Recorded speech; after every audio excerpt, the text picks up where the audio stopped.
playing this a blur. Gotta follow the data, ain't no time to air. Watch him speak now with that Tom Crown flair. Yeah, chairman, he's the captain of the crew. Navigating through the markets, knowing what to do. Federal Reserve's in control, making moves. Keeping that money flowing so the economy can groove. Share Powell, making paper every hour. Share Powell, he got that money power. Data on his side, watch him rising the power. Yeah, he's the chairman of the board, making moves that empower. Yo, good morning, everyone.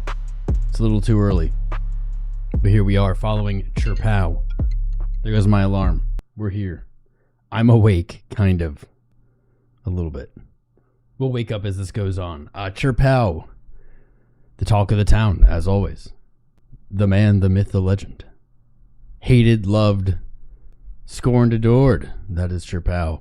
Always being talked about by the president. I think that alone proves his mettle here. He's going to be speaking live, and a lot of people are going to have a lot of expectations about what will be said today. Will they talk about interest rates?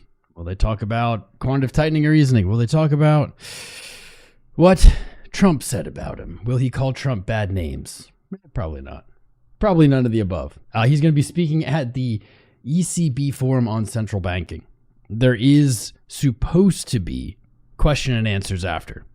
So there could be some good alpha there. Could be some information. He's going to, I believe, deliver the keynote. So we'll see. This could be a nothing burger, as many of the lunches he serves are, or it could be a very spicy something. We will find out. Let's put up a poll here. He should be getting on. He's a minute late. Typical Powell. If you haven't yet, please smash the like button, tap the screen wherever you may be watching this. Follow, subscribe along, join the fam. We're going to be hearing from him in just a second. I'm going to start up a poll here over on youtube.com/TomCrown. Join us over here. Will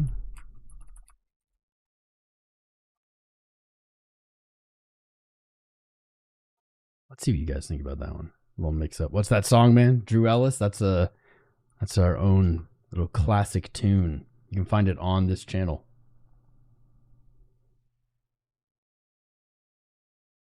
500 watching. Let's go. Let's go. If you go over to shorts, you're chairman. Type in chairman. Up. There we go. Chairman of the board. Money. It's actually probably a good audio check. Let's see at this. Machine going through. Chairman Powell, he ain't playing this. Wake up. Data, ain't no time to air. Little wake up song. Now with that Tom Crown flair. Yeah, chairman, he's the captain of the crew. Navigating through the markets, knowing what to do. Federal Reserve's in control, making moves. Keeping that money flowing so the economy can groove. 𝐶HPOW. My ears, my virgin ears, blasted with bees.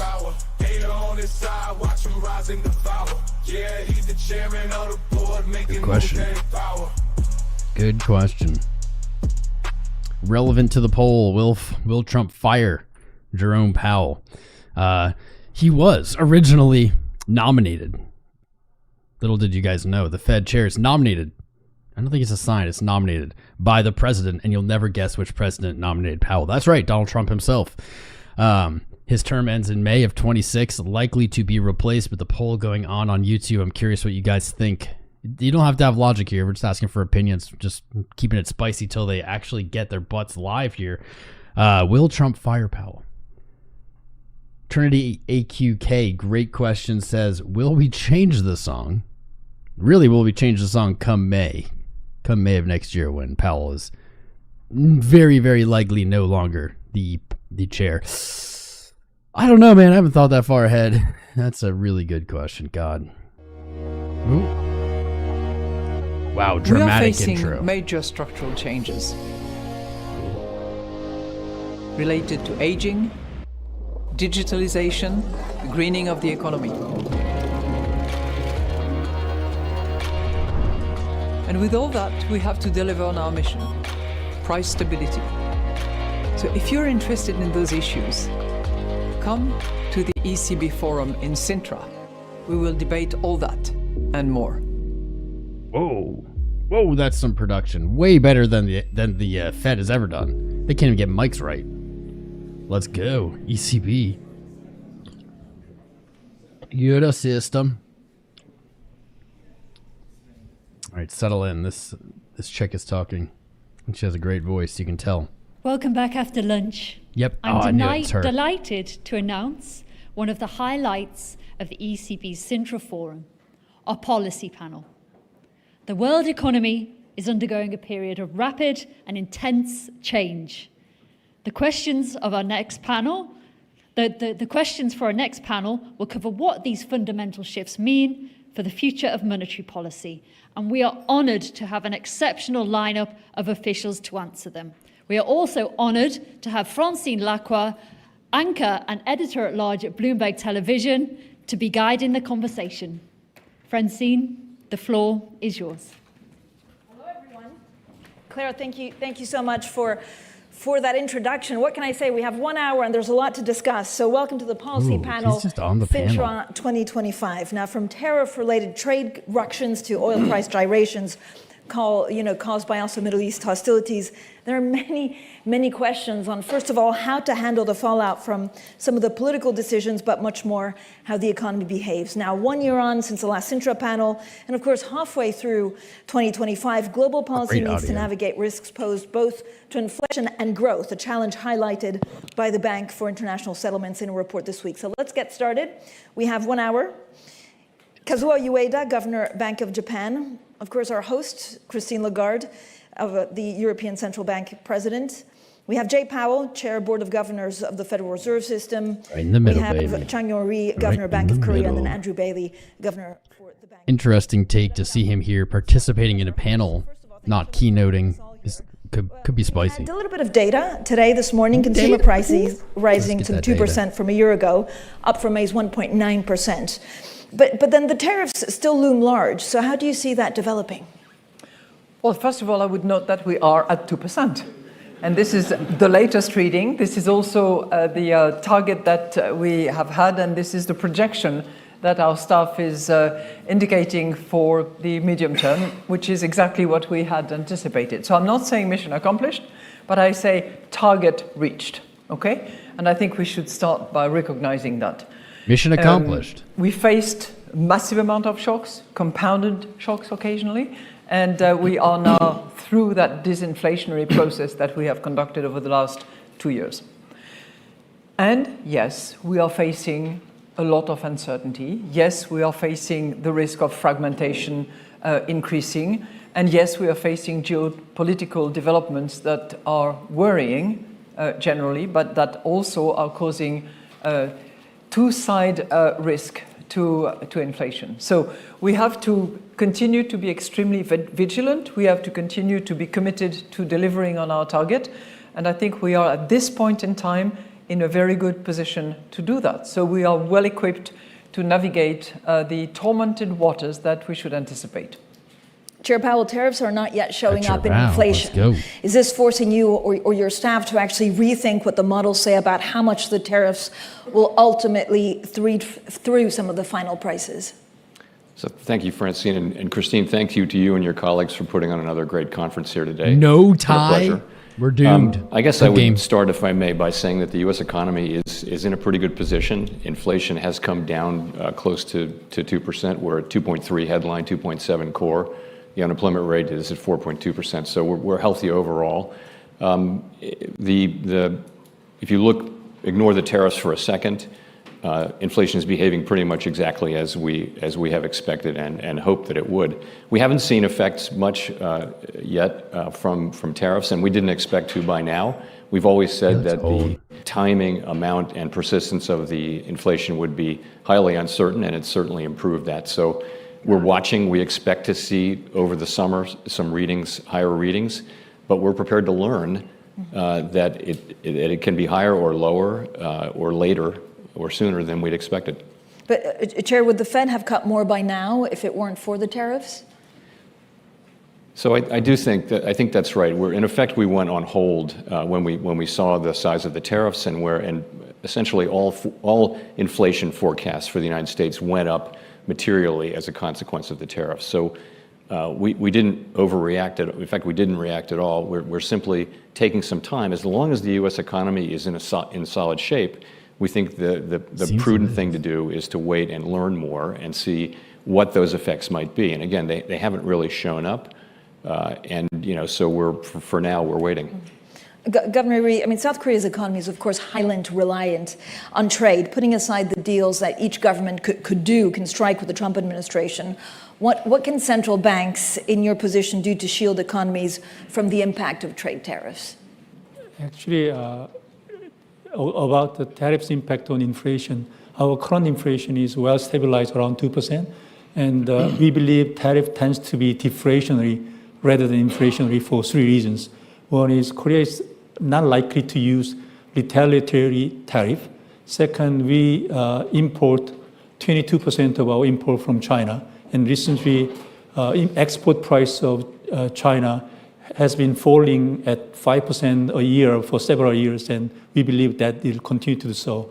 And at this moment, our growth rate is 0.8%, which is well below our potential growth rate. So aggregate demand pressure is much lower. So our problem is not the inflation itself, but the gross impact of tariff. So what does that mean you'll do going forward? Yeah, actually, we have been in an easing cycle, and we cut our interest rate 100 BP from last October. And we will continue to be in an easing cycle given our growth rate. But recently, financial stability risk has been rising, especially housing price in metropolitan area is increasing very fast. So we are keeping an eye on this financial stability risk in deciding the pace and the timing of the further cuts. Governor Bailey, you've taken the view that the latest rises in inflation in the UK will be transitory. Why are you so confident that inflation will fall back? Actually, you may have detected I've tried to avoid using the transitory word because of this. That's a burn on Powell. Oddly enough, it has a bit of a history. But to be serious, obviously any increase in inflation is an increase in inflation, sorry to state the obvious. The reasons it's gone up is really entirely due to so-called administered prices. Now, as I say, that's an increase in prices, don't get me wrong. But it's not telling us much or anything about the context of the economy. In other words, it's not telling us anything really much about the balance of supply and demand in the economy. So I think the key judgment for us is, are we going to get second-round effects from this pickup? And of course, it's nothing like the pickup of a few years ago, just to be clear. And my judgment is at the moment is that the context is different, that we do see evidence. I see some signs of softening in the economy, I see signs of softening in the labour market. We are going to have to see those come through, though. I mean, come through into prices. I think we've still got to see the evidence and prices. But that background context allows certainly me to say, look, I think the direction of interest rates continues to be downwards. When you look at all of the uncertainty, again, it's a bold call given what happened to oil prices and trade negotiations? It is. I mean, I would say two things on that. One, I think as others have said, it's probably, Jay was saying, I think it's a bit too soon, I think, really to see the price effects coming through from the trade and tariffs action. We've made a point of saying also that, I think as Christine was saying, that these are two-sided. They could go either way, could be weaker demand, we could see supply chain disruption. And the second thing, of course, is that some of these effects, if you take the oil price story, it's gone up, it's come down, all since our last meeting, effectively. So, we always reach for the lexicon at this point. I mean, we've added unpredictability to uncertainty. I was slightly amused at the introductory film this morning with Christine saying all these words, because it's true. Because not only are we getting uncertainty in the sense, the range of outcomes, but unpredictable in the sense that if you get things like, the tariff action, history really isn't a particularly good guide to that, actually. You can't really draw much from the past on that. Wow, now, Governor Ueda, you're in a slightly different situation, right? Japan's CPI has stayed above 2% for 3 years now. What do you see as the fundamental changes in your economy that make inflation more persistent? So let me say, to put it simply, as you say, headline inflation has been above 2% for almost 3 years, while what we call underlying inflation is still somewhat below 2%. That's the situation we are in. But if I could decompose it further, there's probably about three components to it. First, there's underlying inflation dictated by wage price dynamics, whereby increases in prices affect wages, which further affect prices, helped by resilient domestic demand. This component has been going up slowly, but as I said, it's still somewhat below 2%. Then there's going to be perhaps a second component, which will be the expected negative effects of possible tariffs on the economy and on prices. We are expecting this to take place, but we haven't seen that yet. There's a third component, which is a domestic supply shock generated by increases in food prices. Actually, this component accounts for about 50% of the headline inflation we've got at the moment. So netting these three, we think the first component and the second component will produce a slow increase in underlying inflation toward 2% by end 26 or 27. The third component, food inflation, is going to subside toward the year end. So that we will be closely monitoring interplays between these three forces. But, Governor, how do you view trade concerns the day after President Trump threatened Japan with more tariffs? Well, it's being negotiated by our minister in charge, so I'm trying to avoid making any specific comments on this. So let me just ask you, what will be the key for Japan for deciding further rate hikes? Okay, as I said, it will depend on the relative strength of the three inflation dynamics I was describing, and we need some more information to determine that. President Lagarde, when you look at rate cuts, I mean, are we gonna, where do you see actually the ECB going? You're in a pretty comfortable position right now out of all the central banks. Data will tell. So I think we are determined to continue to be data dependent, to decide meeting by meeting, and to not commit to any particular rate path. That's the docs are.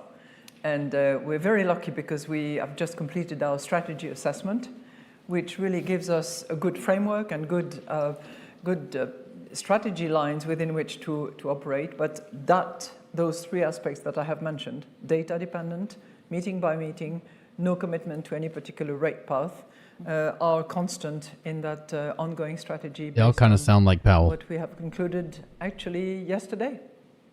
Jay Powell? So from our standpoint, as you will have seen, a solid majority of FOMC participants do expect that it will become appropriate later this year to begin to reduce rates again. And so, that will depend, though, as Christine just mentioned, on the incoming data. We'll be monitoring particularly what does show up in terms of inflation or what does not show up, and also carefully watching the labor market. You know, we watch very carefully for signs of unexpected weakness. We see a gradual cooling, but we don't really see that yet. So those are the things we'll be watching. But as I mentioned, a majority of us do feel that will be appropriate in the remaining 4 meetings of the year to begin to reduce rates again. Madame Lagarde, the euro has also surged about 12% against the dollar so far this year. Are you concerned that its strength runs counter to your efforts to also loosen financial conditions? You know, I'm not going to comment on the exchange rate. They all kind of sound like Powell. Isn't that interesting? For purposes of our projections, obviously it has an impact, but it's a reflection of the market conditions and assessment. It's also up 10% a reflection this year. of the strength of our economy. But there has been a clear appreciation relative to the dollar, and depending on how you look at it, it's either a depreciation of the dollar or an appreciation of the euros. And there might be a bit of both in that particular case. We're also looking at the movement, the flow of capitals and the attractiveness of euro-denominated assets, which is also an interesting phenomenon that we've observed lately. Chair Powell, I mean, is it fair to say, I know, nothing is guaranteed, number one, we all know this. Barring a real surprise, is July just too soon to seriously even consider a rate cut? Yeah, I really can't say. It's going to depend on the data, and we are going meeting by meeting. I mentioned, how I'm thinking about that, but I wouldn't take any meeting off the table or put it directly on the table. It's going to depend on how the data evolve. Governor Lee, what's the biggest risk stemming from protectionist trade policy, actually, for the global economy and for South Korea's? Can you just... The biggest risk stemming from trades and protectionist measures? You know, the Korea has a quite export-driven economy. So whatever the global fragmentation has a serious impact, not only direct impact through the US tariff, but also indirect impacts through China, Mexico, Canada. And we easily can, it really depends on what's going to happen on July 9th. We are actually waiting for the result, but we don't know what's going to happen. But for example, like if the tariff goes back to 26% retaliatory tariff that was announced in April 2nd, and then also with a lot of sectoral tariff which affect our economy, aluminum, steel, and cars, we can easily say that it has an impact larger than close to 1% in our GDP growth rate. And depending on how long it lasts, I think we have to adjust to the new supply chain, so the impact will be larger. So, but I hope that scenario won't come. What is the most concern for the Bank of Korea? Is it a stalling South Korea exports, slowdown in global trade, or a downturn in the US economy? It's all linked, right? It's all linked, right? So it's a global economy slowdown. And one thing, I mentioned some negative sides only, but one positive side, I don't know if it's positive or not, but Korean companies has been preparing for the supply diversification long time ago before the tariff, U.S. tariffs start to, because we have some issues with China, and then also Chinese industry has become very competitive. So we had to relocate our production site from China to elsewhere. So relatively speaking, we are well prepared. And second, still good thing is that we have some strong industries such as semiconductor, which benefit from the AI technology development. So I hope that we can manage it. But on the other hand, given just we look at the sheer size of the export dependence, we will be significantly affected. Governor Bailey, do you think interest rates will be closer to 3 or 4% at the end of the easing cycle, given all of the inflation and trade dynamics? That's a subtle way into the R-style question, actually, I would detect. So look, I'm fairly cautious about the whole discussion of the level of R-star and therefore sort of where rates are going to reach in the cycle. There is huge uncertainty around it. What I think is important and what we spend our time looking at is how restrictive is policy, both now and going forwards. And our staff do a huge amount of work on that front to judge the restrictiveness of policy in the current context and how restrictive it's going to be looking forwards if you project forward with the market curves. And the assessment we've got at the moment is that policy remains restrictive. It will continue to be restrictive, although the level of restrictiveness will come down over time, which is what I would expect. So I would expect that level of restrictiveness to come down to a point where it goes more neutral. But I think you have to judge that in context.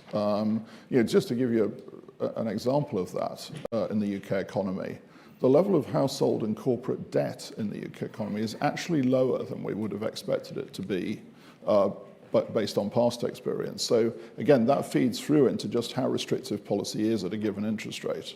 It's somewhat less restrictive probably than it would have been historically. Could I ask all of you actually thoughts on the neutral rates? Chair Powell. Chair Powell. Thoughts on the neutral rate? So I think there are countless empirical and theoretical ways to derive it. At the end of the day, I think I like to look at the economy and ask whether our policy stance is having the effects we expect and want on the economy. And to me, I would say we're somewhere probably modestly restrictive at this level. And by some formulations, we're more restrictive than that. But if you look at the economy, growth has been solid. The labor market is solid and still at historically low levels of unemployment. It's not an economy that feels like it's suffering from very tight monetary policy. But I would say that policy is still restrictive. President Lagarde?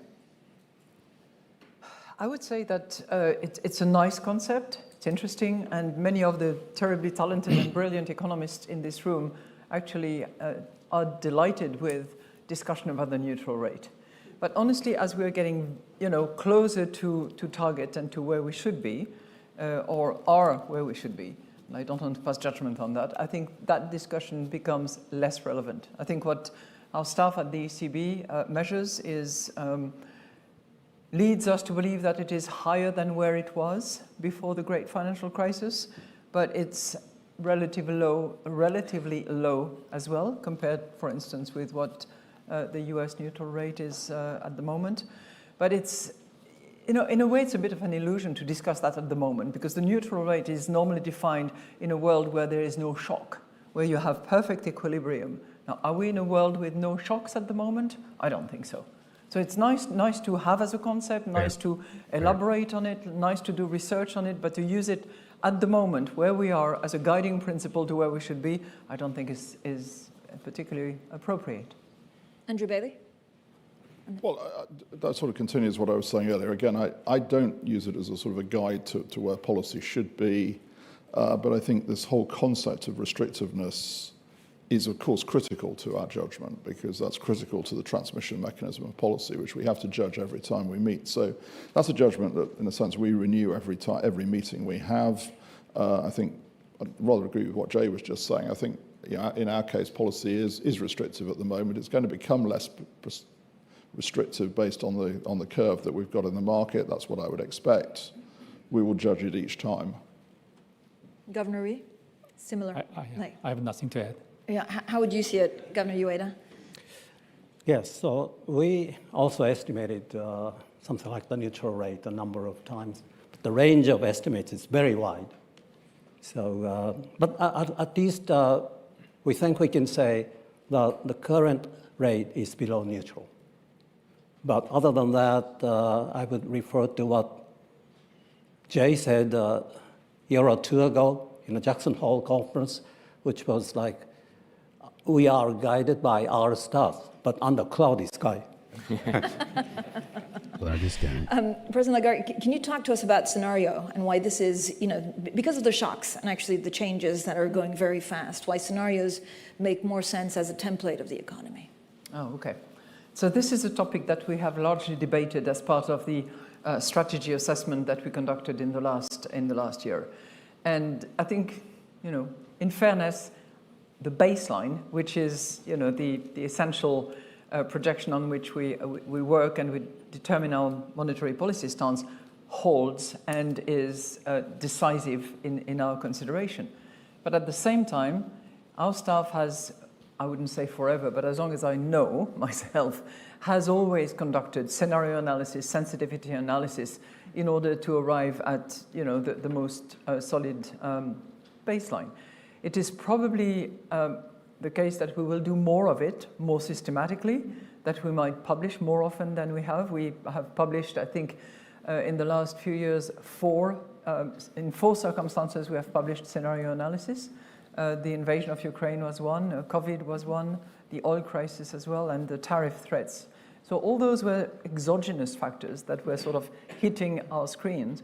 I think we might do more scenario analysis that will be looking at the longer-term trends that will affect our economy, and that will inform and strengthen our baseline, enhance it probably in its reliability. So that's what we are debating at the moment, how this is built, what assumptions we make, what choices are decided in terms of publishing will be determined by the Governing Council in good intelligence with our staff. Yeah, and Jay Powell, on scenarios? So for many years, we have used scenario analysis internally, and I personally find it very useful. I think many of my colleagues do too. You have just many different kinds of scenarios. We have 6 or 7 at every FOMC meeting. They're often the topic of discussion among governors and at the meeting. We have not taken the step of using them as a public communications device, and that's a big difference. So that's one of the things we're going to be talking about this fall. We will wrap up the first part of our framework review, which is the consensus statement, our monetary policy framework, we expect to by the end of the summer. And then we're going to use the fall meetings to look at communications ideas, and that's one of the ones we'll look at. I will say it has a lot of appeal and a lot of questions, and so my expectation is if we're going to do something in that area, it's going to be putting a toe in the water and not just throwing ourselves over Niagara Falls on it. So I can imagine a situation where we would try that in a particular circumstance. But for us, we're just going to do the work and understand it as many other central banks are doing now. In our case, we use the scenario analysis in our risk management section as a kind of representing the tail risk. But I have to read the ECB report. But if we have to move that section into the more forecasting section for public communication, I wonder whether it's going to be easy to get some consensus, which scenario we have to do it among our probably members in the monetary policy meeting. So because that scenario and the underlying assumption may be much harder to communicate, to agree among the members. And also, it's specific to us, but how I can differentiate the previous approach of risk management section to the forecasting that I have to think over what we have to do. So I think two things I would add, and it's very much in the same spirit as colleagues. One, we introduced two scenarios in the May round and in the May report. For me, they were very useful. They were either on either side. They weren't symmetric, by the way, but they were on either side. For me, they were very useful in terms of my decision making because they helped me to answer the question, given the uncertainty. If we're wrong, if I'm wrong in my judgment, how wrong am I going to be? Do I think I'm going to be? And what would be the consequences of that? And what would we then have to do to deal with them? I mean, is it manageable? And that was helpful. And then I think the question, coming back to what Jay was saying in terms of public communication, I mean, this is the big step, I think, and it is challenging. I'll tell you why, because I say this quite a lot. We make a lot of conditional statements. You may have detected this in all the many interviews you do. And I'm not making a personal comment now, Francine, but a lot of those conditional comments get immediately translated as unconditional comments. It's sort of life. We're quite careful, but no, it's not personal. This is the general point.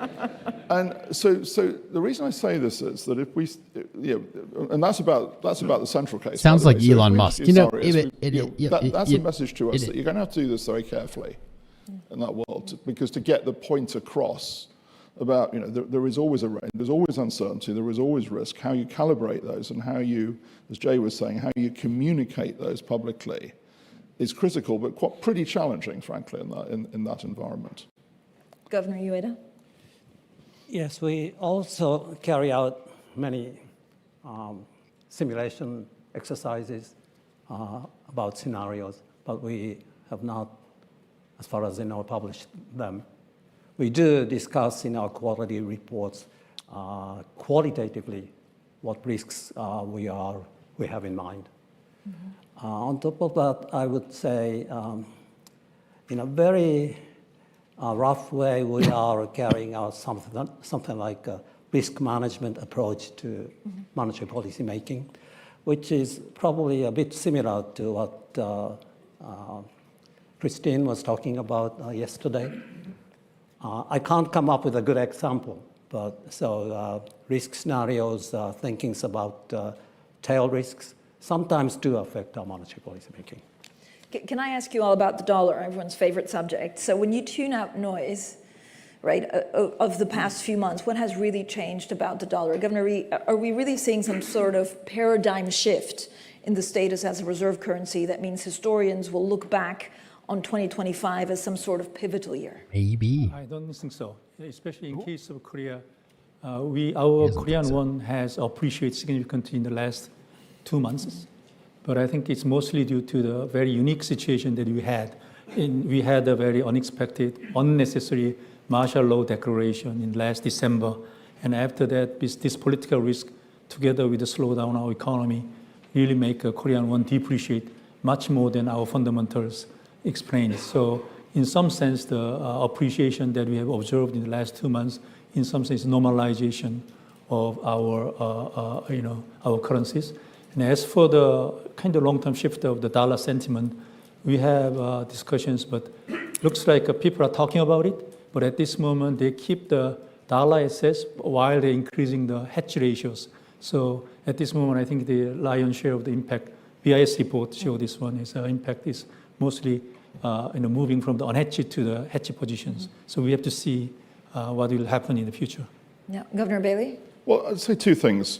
First of all, I think that it's important to bear in mind what the sort of the definition of a reserve currency is and how it's evolved over many years. So I like Chang Ray. I don't see there being a sort of a major shift at the moment. Okay. Not least because in this day and age, the definition of a reserve currency has as much to do with the supply of safe assets into the market that can be used for all the purposes of sort of collateral and security that they are, as much as it is about a sort of pure exchange rate. So I think we're a long way off that change happening. The second thing is going back to something Christine was saying earlier. I mean, when we look at financial conditions, which we do, of course, but I do think particularly, I always believe this, but I think it's even more relevant at the moment to unpack a financial conditions index. And the reason I say that is because we've seen a breakdown in the correlations of the components of a financial conditions index. So you look at sort of bond yields, you look at exchange rates, you look at equity risk premium, for instance. Those correlations are not the ones that we've tended to see established over time. So you have to look at it much more carefully. There are stories, to my mind, about each of the components of that. So when I look at the exchange rate, I look at it very much on that basis. I don't think it's sensible to sort of pack it all up as we normally would and say it's all behaving normally, because the correlations are not actually. Governor Ueda, there's also many colleagues at central banks, I guess, around the world are building up gold reserves. Is that the only real alternative to the dollar? Oh, Bitcoin. I think it's up to a certain extent what areas like Europe this guy's or not gonna say China Bitcoin. would do in terms of improving the efficiency or convenience of their currencies, like the kinds of things we were discussing this morning, capital markets integration, and these things will change the degree to which the role of the dollar may decline in the future. Women Lagarde? I think, I don't know if 2025 will be a pivotal year. I would tend to think that, yes, it might very well be. But for a major change to occur will take a lot of time and will require a lot of effort. And I completely agree with the points made by Andrew about the dichotomy that we're seeing at the moment. And that might be an indication of the fact that investors are looking at options. This is what investors are saying. They ask questions, they seek alternatives, and whether that translates into a general lack of confidence that will be further fueled by more uncertainty, more unpredictability, a bit of a jump in the unknown on several fronts, not just monetary policy, not just even the economics, but beyond that, in terms of security at large, for instance, I think remains to be seen. It's not going to happen just like that overnight. It never did historically. There is no reason it should now, but there is clearly something that has been broken, and whether it is fixable or whether it is going to continue to be broken, I think the jury is out on that front. And Chair Powell, how do you think we'll look back on 2025? So you're asking me how we're going to look back on 2025? Yeah, how will historians look back on this year? Is it pivotal? It's clearly an important year. There's a lot going on, with trade, and I think I'm hopeful that we'll look back on it as a year where we successfully challenged some significant economic changes, and our job is to make sure that is the case. You get attacked by the president a lot on a personal basis. Does it make your job harder? I'm very focused on just doing my job. I mean, there are things that matter are using our tools to achieve the goals that Congress has given us: maximum employment, price stability, financial stability, and that's what we focus on, 100%.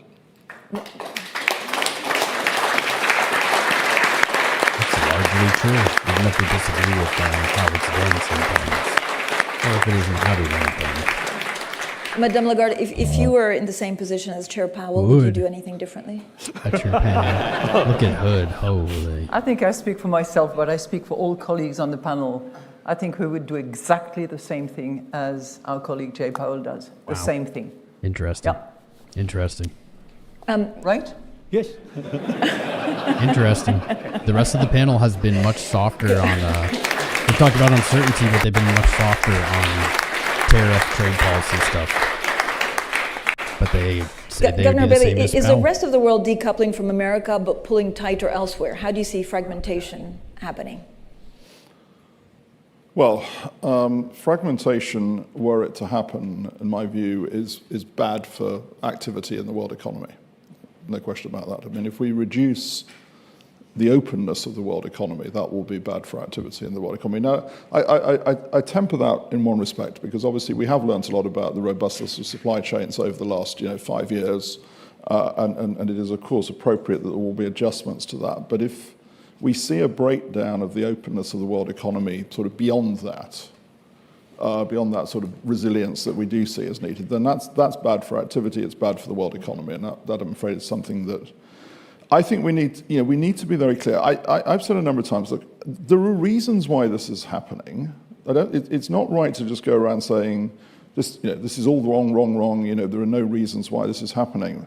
What I think is very important is that we get back to a governance of the world economy where we can address these issues in the appropriate multilateral fora and get to the question of what lies behind these issues, what's at the root of these issues, what exactly are the issues, and what do we do about them. And I can't emphasize this enough, that I think it's an obligation for all of us who are obviously very heavily involved in the governance of the world economy. We've all got very big responsibilities to say that is our duty, to get back and to the process of saying, what's caused this and what do we do about it, and what do we deduce are the underlying issues and how do we address them? Because otherwise, say fragmenting the world economy is a bad outcome.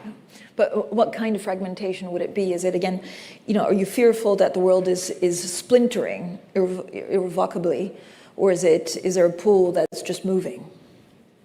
Well, I think if it was a breakdown of trade in the world economy, obviously exactly how that would manifest itself would remain to be seen. But it would be running against a long period now where we've been building the resilience of trade in the world economy. We've been building openness. But as I said, I want to sort of temper that by saying, look, there are issues. I don't think we should say there are no issues. This is all made up. There are issues, and we need to address what they are and work them out.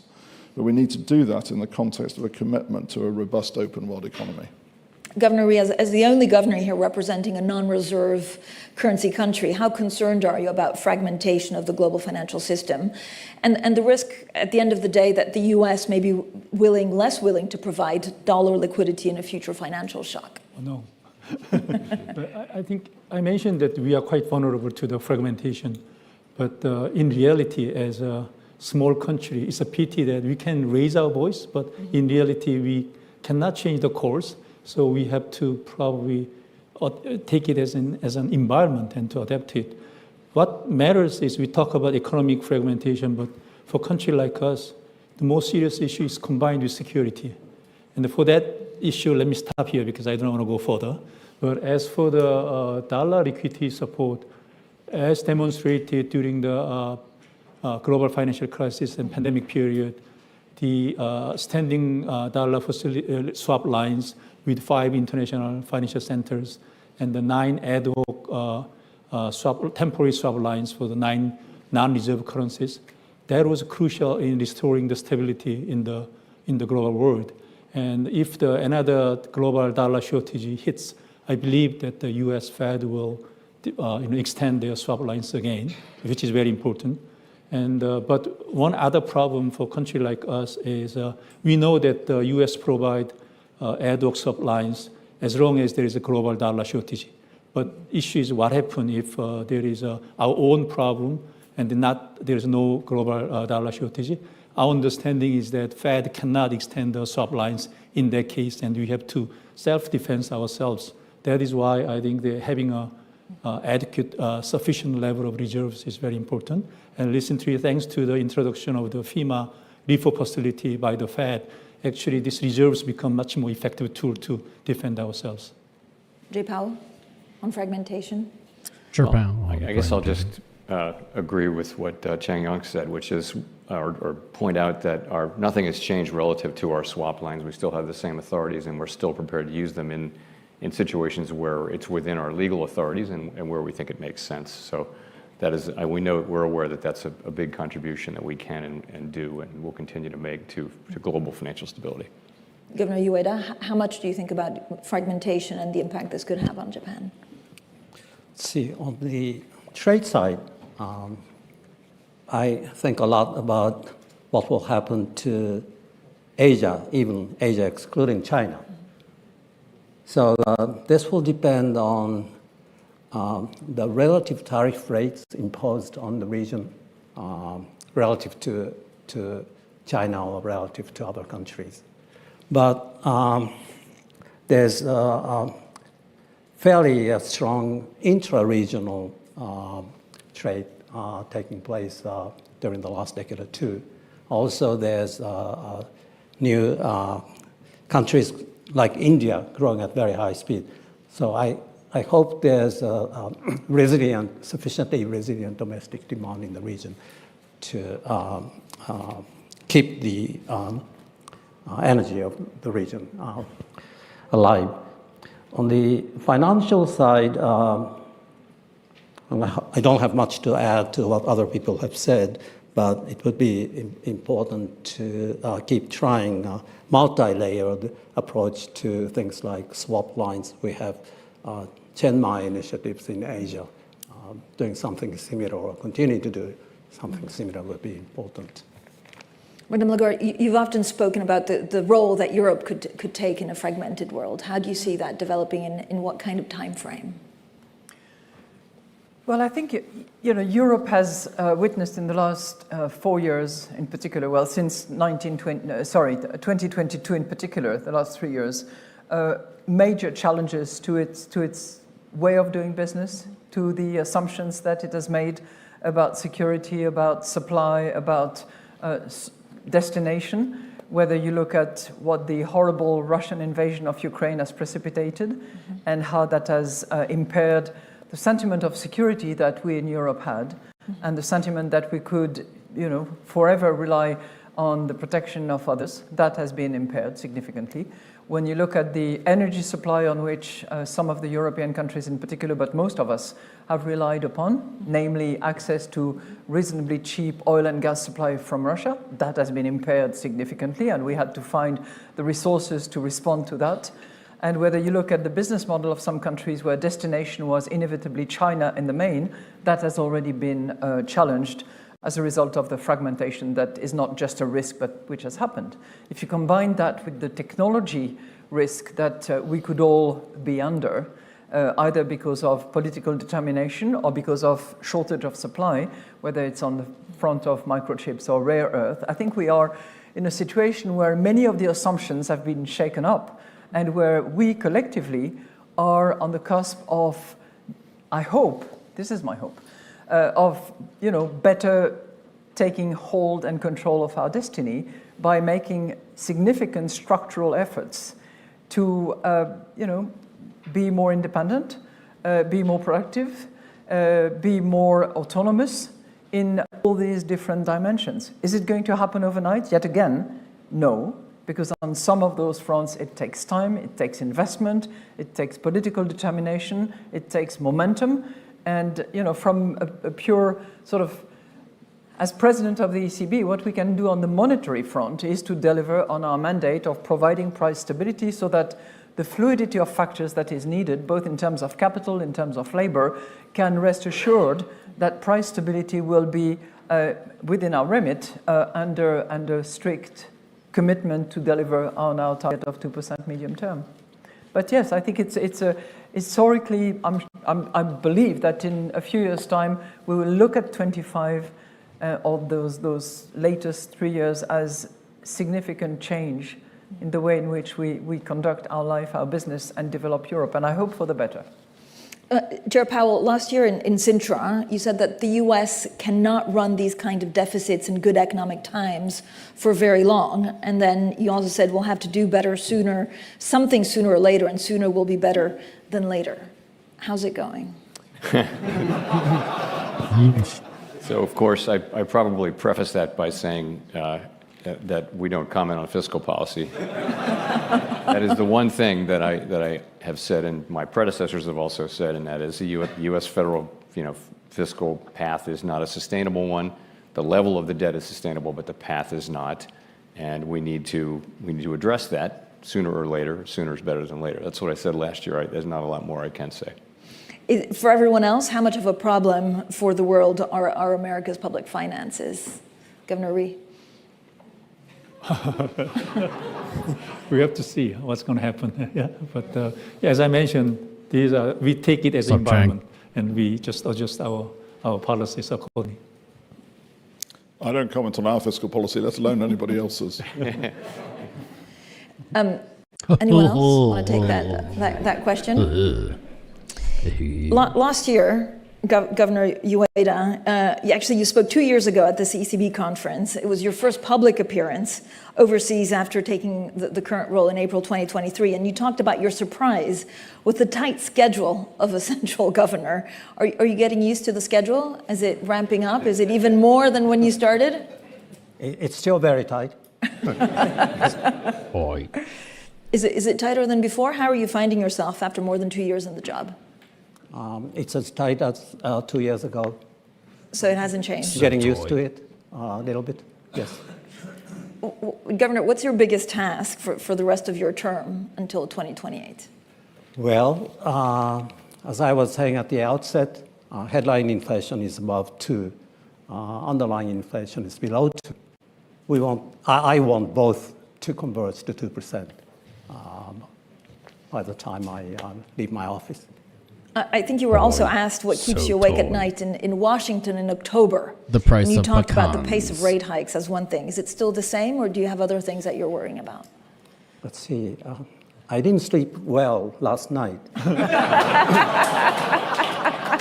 There's a reason for this.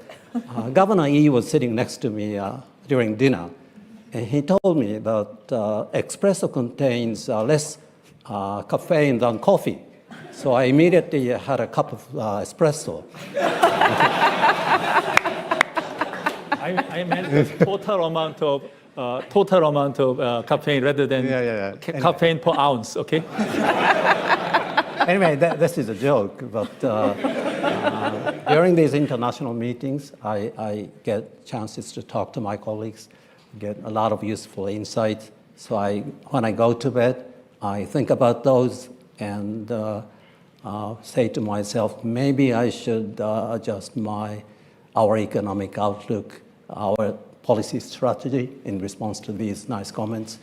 And these keep me sometimes awake, but it's a nice thing to do to keep the trust in ourselves, which is the very foundation of Moneymaker. Central bankers. Moneymaker. To all of you, what keeps you awake at night, given all of the uncertainties and the changing world? Madame Lagarde. First of all, I can confirm what Kazuo just said, because it did happen on occasions that the following day, after probably a difficult night, you came to see me and said, did you really say that yesterday during the meeting? And I knew that you had been sort of ruminating and pondered what the consequences were. Elliot, Pawnee, Oakney, Kiowa, Moneymaker, Cape Fear, Caddo, Sumner, Wichita, Seedling. The truth.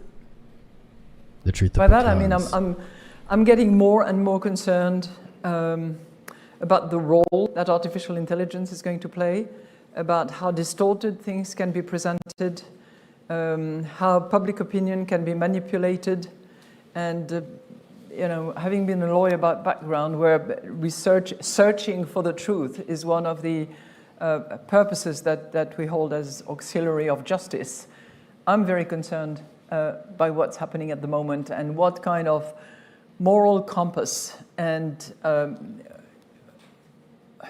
the watchdog of the integrity of data, because we keep saying that we are data dependent, and we are, and we want to see our projections and our assessment and the analysis anchored in empirical data and understanding of what's happening in the reality of the economy. And I do have this fear that things can be distorted and that we can fall prey to that, because it's incredibly easy and actually described now in some literature. That is of great concern to me. I mean, I sleep at night, but... Chair Powell? So I have a little more than 10 months left on my term as chair. And all I want and all anybody at the Fed wants is to deliver an economy that has, price stability, maximum employment, financial stability. And what keeps me awake at night is how do we get that done?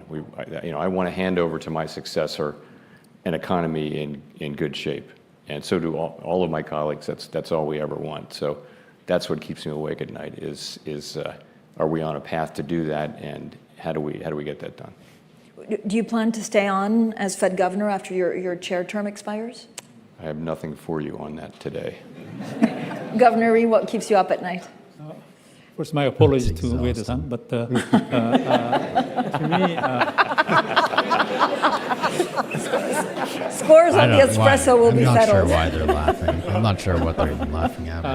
One concern that I have is unique to our problem is a perception gap of the public due to very rapid structural changes.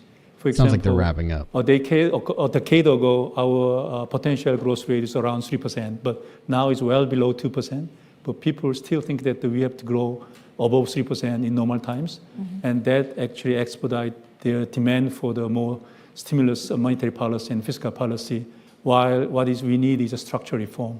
But on the other hand, if I keep on talking about structural reform, I don't know how far I can go on discussing this structural issue, because some people say that it's well above my mandate. But I think what is important for our country is not only the cyclical issue, but how to adapt to these structural changes. And that is a very difficult challenge. Governor Bailey? Well, I want to deliver inflation sustainably at target. As I keep saying to my colleagues, can you please stop thinking of all the shocks that we haven't had yet in my term that we might have. But today's, maybe I've been sleeping too well because I felt I needed something else to do, because today's a significant day because it's my first day as chair of the Financial Stability Board after taking over from Klaus's enormously distinguished leadership. And so that gives me a whole load of other vulnerabilities to think about and worry about when I haven't got anything else to do. But seriously, there obviously are issues in the financial system that we're very focused on and will be very focused on in terms of understanding the vulnerabilities of the situation we're in. Governor Rhee, I also wanted to ask you actually about digital currencies, because the Bank of Korea put brakes on testing a central bank digital currency this week. Would you agree that it's more of a priority to find, I guess, the right regulation for the immediate challenge of stable coins than to develop a CBDC that no one may use? That's a hot topic now in Korea. Surging in the dollar-denominated stable coins, especially recent passage of the Genius Act in the United States, make many fintech companies and the advocates of the stable coins to ask the government to allow the non-bank institutions to participate, to issue the Korean won-denominated stable coins. As you mentioned, that we have been experimenting the tokenized deposit pilots with a commercial bank in our permission network. But I think that given the surging demand for allowing non-bank financial institutions to issue stablecoins in public domain, make us a little bit, I have to talk with the government agencies because it's well beyond the Bank of Korea's mandate. From our perspective, what we are worrying about is that if we allow the unregulated won-denominated stablecoin, it will definitely expedite the exchange into dollar-denominated coins and undermine our capital flow management regulation. We don't know whether the critic says that the new technology in blockchain can identify the irregular transactions, do the know your customer rule kind of regulation very well, and then even identify the irregular, strange transaction very easily. But we're not so sure whether this is true. And also there's a narrow banking issue, many other issues. So I think I have to talk to the government authorities how to handle this kind of regulations. Andrew Bailey? Yeah, it's an important subject. It's one of the subjects that we will have on the agenda for the FSB, no question about that. You see, the thing that I think is about stablecoins is that, and here I distinguish them from something like Bitcoin, is that they purport to be money. He said it. They purport to have the medium of exchange, function of money. And therefore they do have to meet the test of money. And you know, we've talked a lot about this. We've talked a lot about trust in money, about the so-called singleness of money, which is really all about them being assured to hold their nominal value. And for me, this is going to be the critical test as to what structure and design comes out of all this work that meets that critical test. Because if they don't, then I don't think we can be content with them. And if they're purporting to be money but don't actually meet the test of money. Christine Lagarde? Okay, I wish it was going to be more specific. I You have a said relatively Bitcoin. strong view They on never that say point, Bitcoin. if you don't mind. Because I think that we are falling prey to some confusion between money, means of payment, and payment infrastructure. And that is accelerated or emphasized as a result of the technology that are being used, and some technologies in particular. And I regard money as a public good, and ourselves as the public servants in charge of securing and protecting that public good. My fear is that blurring of the lines that I mentioned earlier are likely to lead to a privatization of money. And I don't think that this is the purpose for which we've been appointed to do the job that we have, nor is it good for this public good that is money. I think it risks undermining our capacity to conduct monetary policy, and I think it risks weakening the sovereignty of those countries or those regions which inadvertently become subject of the use of that means of payment infrastructure / alleged money. And money. We should not only just consider it, but determine what our policy should be about it, if we mean what we say and we protect what we have to protect. Thank you. Money on my mind. Chair, I actually have a question. Do you fully support the recent proposal driven by the Vice Chair for Supervision, Michelle Bowman, on rolling back capital rules? Would that actually meaningfully improve liquidity in the Treasury market? I do fully support what we, in fact, voted for, what we put out for comment, which is sort of putting the leverage ratio back where it should be, which is a backstop to risk-based capital. And so yes to that question. Let me say on stable coins, if I can. Yeah. I do share the concerns that you hear here, but I also think it's a positive step that we don't have a regulatory framework for these now in the United States. We tried very hard in the last Congress to work with people on both sides of the aisle to create such a thing. Now it looks like we're well on the way to creating a framework, which I think is something we need. If we're going to have stable coins, and apparently we need to have a federal and state level regulatory framework, which I think we're making progress towards having. We only have a couple of minutes left, and so many of you have plenty of time left in office. Others will leave sooner. Others not so Knowing what much, you know today, Powell. Governor 𝐂𝐡, if you already had to offer some advice to your successor, whoever that may be, what would it be? I don't know.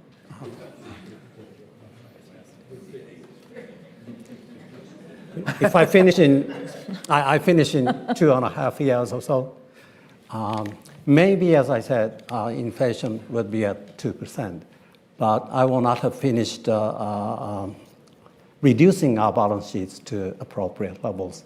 So I would say to my successor, take great care in proceeding with further reduction of the balance sheet, size of the balance sheet. I like that. Christine Lagarde? I don't think I would say anything, because I remember my predecessor telling me that it would be a walk in the park. So I'd say nothing. But I would share the ambition of Jay Powell. I would want to hand over, job as well done as possible, and results achieved as much as possible. So quickly, we're trying to deliver macro stability, financial stability, economic stability for the benefit of all of the people. If we're going to do that successfully, we need to do it in a completely non-political way, which means we don't take sides, we don't play one side against the other, we stay out of issues that are really not our bailiwick, and we just focus on those things. Really, we're trying to have it be so that the public it lives their best economic lives. And so elected policymakers can make the really important decisions in a stable environment. And so that's how I think about it. Governor Rhee? I can say something, but I don't know whether my successor will take it seriously. But given that I mentioned structural issues, I hope that the Bank of Korea continue to raise voice outside of just monetary policy for general economic issues. And Governor Bailey? Be humble. So we're exercising real power. Wrapping it up here. Many people think we are not humble. Be humble. And I'll say this, if you want an illustration of this, Christine and I were both in Ukraine the week before last. If we think we have it difficult, spend time with the Central Bank of Ukraine. I bet that's a shit show right now. Thank you so much to everyone for a wonderful panel. Thank you. Oh, thank you so much, everyone.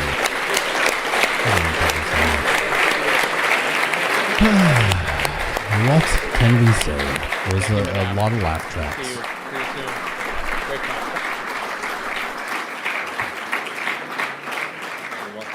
Thank you to Francine and to all of our panelists for doing such an excellent job of bringing today's first day of Sintra to a fitting end. For those of you in the room, just 2 pieces of housekeeping. No housekeeping. No housekeeping. So, that was a thing. That was the thing we watched. We watched it together. We got up early. We voted.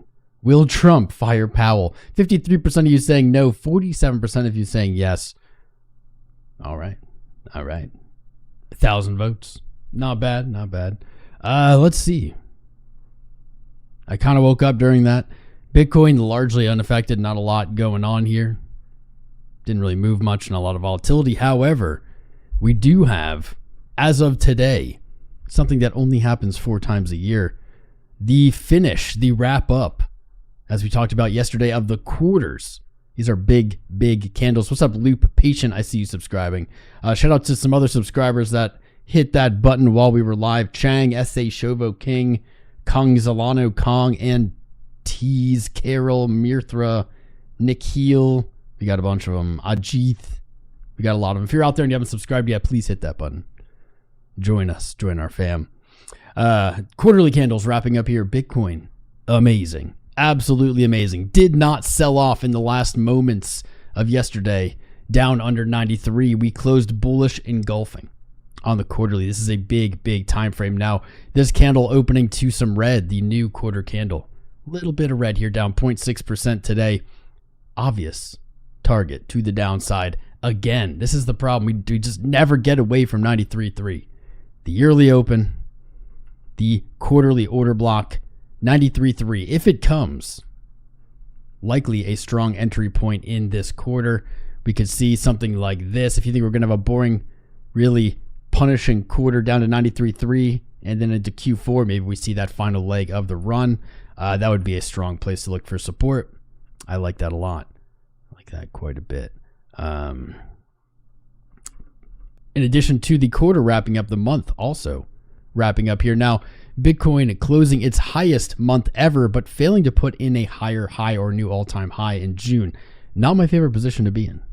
Don't love that. What is up, Guy Incognitable? I messed that up. Not my favorite position to be in. Without the all-time high broken and a higher monthly close, this could start to look like a failed higher high or a failed rally. We had 3 months of moving up, relatively no excitement or euphoria on that move up, but we did have 3 beautiful months of the chart marching up, and man, here we are. Now we're seeing just a tiny bit of that pulling back. I had something interesting. What was it? We looked at a lot of cool stuff yesterday. What was it that we were looking at here? Pulling back into the new week, 106, being tested as support again after being resistance, broken, not back tested, looking for 106. Could be a place to look for a scalp long, squeezed out to maybe 108.3. Might look something like this.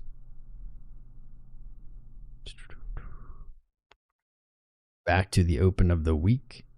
That could be a decent trade. Let's see how that looks when we go down to the day. I don't hate it. maybe a little lower, maybe in 105.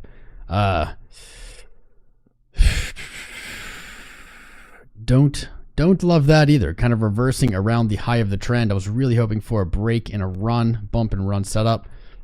Doesn't seem to be happening. We are heading into the summer months. Bitcoin has historically been extremely boring in the summer months. In fact, if we go back to the previous year, you will find 6+ months after an all-time high of doing nothing. You go back to the year before, 2023, and you will find the exact same thing happened in the summer. Absolutely nothing. Very much hoping, hanging on to hope that this summer will be different, but man, I'm not really sure why. I think I'm just praying for some spice, because God, this has been a really, really boring bull run. Extremely boring bull run. So boring that we did a whole episode yesterday about stocks and how stocks maybe aren't at all-time high. Speaking of that, stocks, no all-time high here on SPX for today, hanging out basically inside of yesterday's candle. Same is true with NASDAQ. However, individual stocks like Hood blasting off, reaching almost 100 today. Really incredible gains over even just in this week, man. Was it like 15% just this week? Just Monday and today. Gold still chilling, but the topic, if you missed yesterday's stream, you should check that out. Actually, you know what? We have to do this first. The quarters. S&P closing in insane quarterly candle, man. I can see why maybe people are checked out of crypto. They might be watching stocks. Look at this quarterly candle. Impressive strength here on the bottom wick. This was April. This is when we heard of the tariffs. Basically, that was the low kicker candle, bullish engulfed. Like, this is a beautiful hammer candle. If you were to just judge this chart by candlestick patterns, you'd be betting up. There'd be really no reason to bet down just by looking at candlestick patterns here. I wouldn't advise trading that way, but dang, that is bullish AF. Doesn't really get any more bullish than that on a quarter. Essentially, the same thing is true over here on NASDAQ, so not a lot of change. You can see kind of similar. We have an order block on stocks that we had on Bitcoin. Might be looking for that on the same side here, 21.3. Test the top of the order block on NASDAQ. And just under 6K, 5.9K on S&P. All right, I had to just do that because it's the quarter. But this is what we were looking at yesterday. Our stock's really at all-time highs. You'll have to go back and watch that stream if you want. I condensed it to only 20 minutes.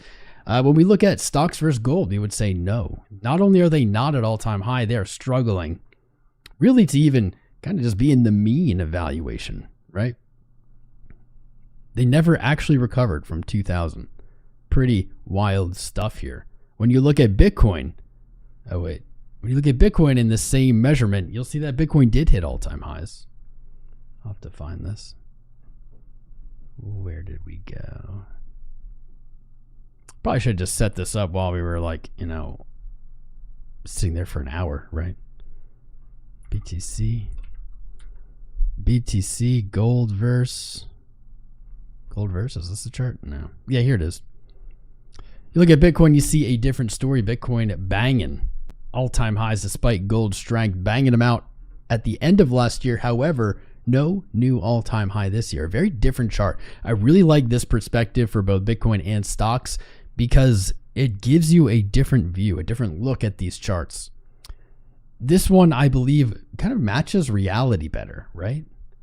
When you look at the Bitcoin versus gold's chart, this seems to match reality better in the sense of we have had 3 years of rallying. 3 years of climbing. We're at 100 and almost at 110K. For all purposes, we're at 110K. We're at the all-time high. Yet sentiment, euphoria, maybe at bear market lows. Interest, engagement in this crypto space, again, kind of at bear market lows in many ways for retail. When we look at the Bitcoin versus gold chart, this might be a little bit more logical. This might make some more sense. As we have only had 1-2 months total at all where Bitcoin traded at an all-time high in its gold pair or against gold's value. That was very brief. You can see these monthlies closed lower. We've yet to close like a real candle even at that point. And this matches sentiment better in my opinion, especially when you look at this year.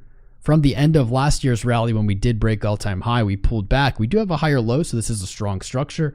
But again, all of this year, we have spent basically at Q3 levels versus gold. hanging out right here in the middle. Last time we had real euphoria, I'll say, was back here in 2021, and you can see all-time highs versus gold. Lots of strength, lots of energy, lots of euphoria, lots of hype, right? That led us to the cycle top. Perhaps, we've been talking about what value does that return at. Perhaps it's less of a value, and it's more of a valuation against gold. Maybe we need to see that break and a move into price discovery on the Bitcoin gold chart. Maybe that's when we see that euphoria. Maybe that's when we see retail enter. I don't know, but this chart is absolutely worth watching. I'm using �PAXG BTC simply because it's like the native gold Bitcoin pair that is traded. It's also a very clean chart. But you can see these are telling very different stories. So it's something worth watching for sure. Let's look at a few more of these quarterly closes. I don't even know who's still here. We had a bunch of people tune in for Powell. I don't know if anybody's even still here. If you're here today and you're still here, let me know. Ethereum closing under 2,600. Kind of what I was worried about. This quarterly close does look like a rejection from previous support on our big quarterly time frame. We can see this quarter opening red as well. Unsurprising. If we just look at the quarters, though, Ethereum might be looking for a trip down to 1,800 again to fill Q2's gap, or 2Q's candle, before finding support. Of course, that's really, really jumping ahead of the game, but it's something to keep an eye on in this quarter. Now, you'd shift over to Ethereum BTC, Ethereum versus Bitcoin, or its valuation, same kind of pairing we were just looking at with gold, and we have a little bit of a different story. This is not the candle I was hoping. On the quarterly time frame, it does kind of look like Ethereum broke support, found support at its last stand, bounced and rejected from 0.25. Now, it is a little early to say that on these candles, I will admit, but that's not a great look. The good news, I would suppose, is that Ethereum, to fill that same concept with that BTC as ETHUSD, has a much smaller trip down. Last quarter's open at 0.22, currently at 0.228. Not a big change there, but this doji, if you're holding on Ethereum and you're feeling bullish, you want to see that be a reversal into this quarter. And while that is possible, and I haven't given up my bullishness on Ethereum, especially not after that May close, it's a little sketchier. It is a little sketchier to see 2 months testing 0.25 and failing to break it. I want to see Ethereum get into a higher high here above 0.26 and up to 0.33 to test previous support. This is what I want to see. Something like that. Coins that you care about. Coins you care about. Let's look at XRP's quarterly close. Let's do a few of these quarterly closes quick, just because they're so fancy. XRP's is the weirdest. 3 quarters in a row you've closed green, but you, with the exception of last Q4 last year, you haven't really done anything. You have hit a higher high. You closed right about where you started. Same thing happened in the last quarter. XRP, by just these candle closes, I'm going to say it doesn't actually look the strongest here. These kind of doji closes up at highs just give me PTSD of reversal. Looking at the quarterlies, XRP, a good target, a very logical, easy target to see in this quarter, $2. Actually, that's interesting because that's where I sold most of my XRP. Maybe I'll rebuy some. We'll see. Let's do like Solana. Let's do Solana, and then I'll jump in the chat here. I was going to keep this stream shorter, but I don't know. I guess not. I don't have anything to do today. I don't think I'm going to go to the gym this morning. I'll take a rare day off, and I'll hang out with you guys. Solana, so this is actually, in my opinion, the worst quarter. Solana had the most bearish quarterly close, in my opinion. If you look at the quarters, the 3-month chart, when we talked about this before it actually closed, Solana fell into Q1 of this year, closed very bearishly as a bearish engulfing candle, and into the previous quarter, came back and tested the yearly open, of course, Q1's open, at $190 almost perfectly, and rejected. That is probably the most bearish candle that we've seen so far on these quarters. That is highly suggestive that Solana is going to take a move back to 125 in this quarter at some point. I don't like that failed lower high. I don't like these wicks. You move to all-time high. Remember, in this year, it feels like it was years ago now, though. in this year. Solana traded to an all-time high. It instantly got sold off and has shown nothing but weakness since. That is not a good place to be, honestly. Not what you want to see, especially after all-time highs. Damn, Bitcoin's selling off as I'm talking, apparently. Back to right where we were looking, 109,000. 109,000 or 106,000.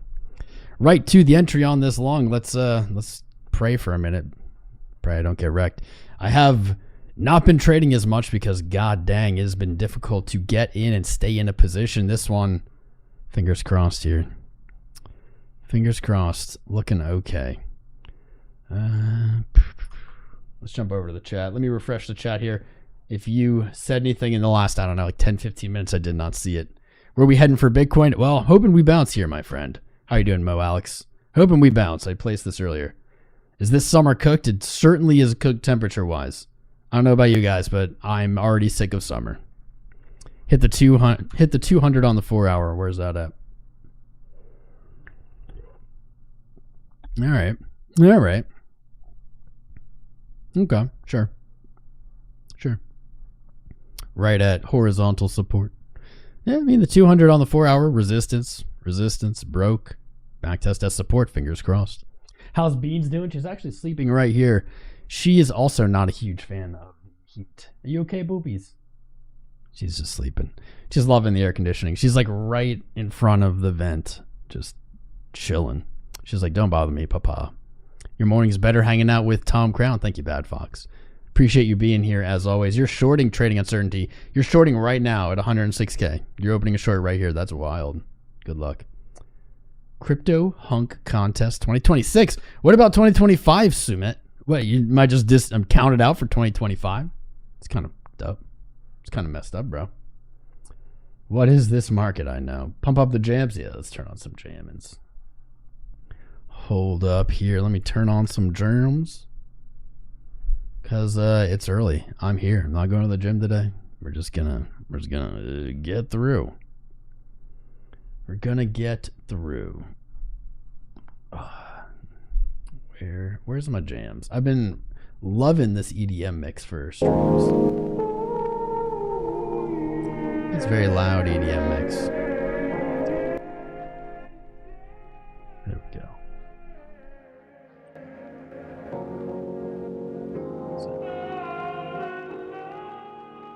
There we go. A little background tunage. Waking everybody up.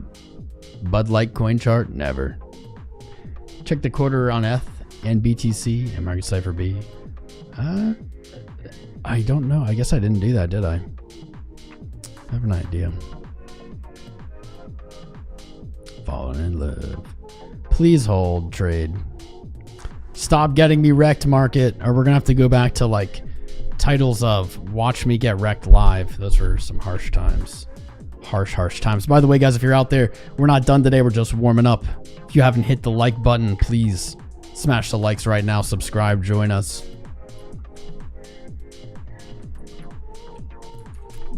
I have an idea.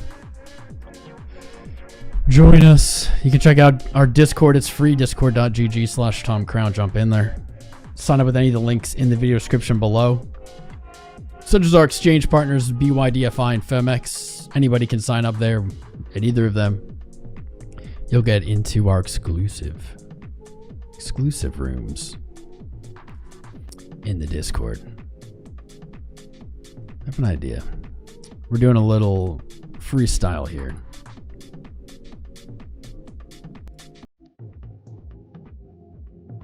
Actually, we can just do it this way.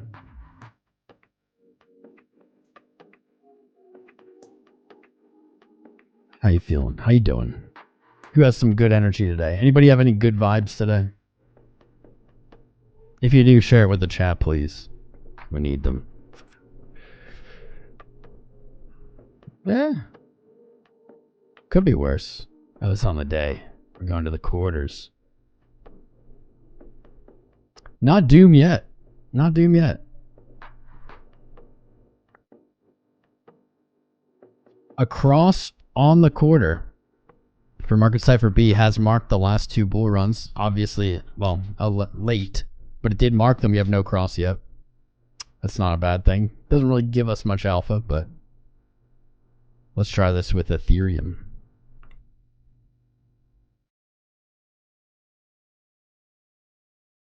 Not a lot. Nothing there. The quarter did get marked though on Ethereum. That for the first time ever on the. That's not great. I don't know if that's what you were looking at, brother, but yeesh. Sheesh.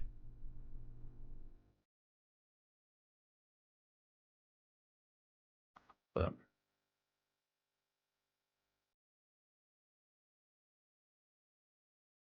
see if we can find anything.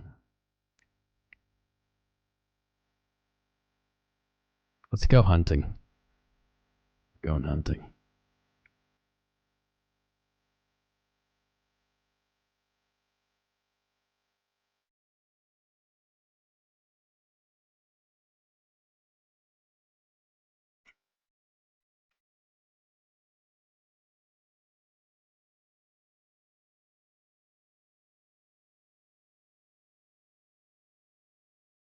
Nothing good, nothing good.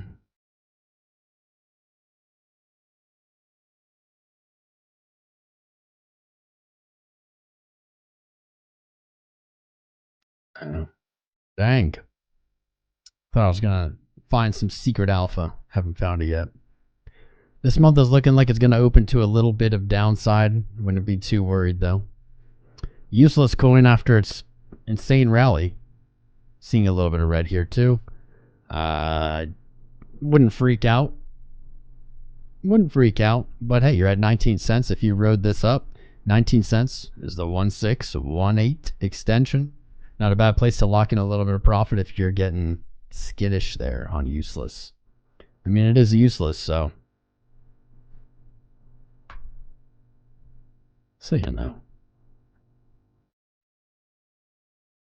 Man, like nothing is moving.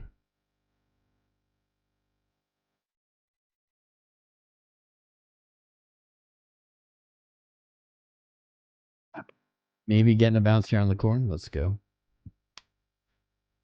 SCI and syrup. Yeah, I pulled up SCI. I wasn't doing. Let me see that syrup. I know we had a trade up. God, syrup.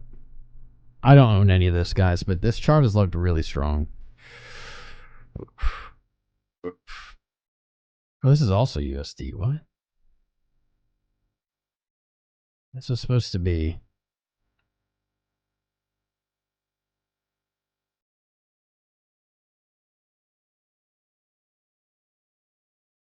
I hate that TradingView defaults to Bitstamp when I type in BTC. No, I don't want to use Bitstamp's chart. I don't ever want to use Bitstamp's chart.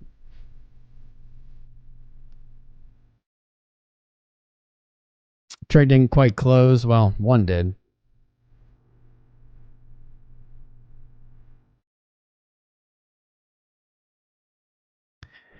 Here's a problem.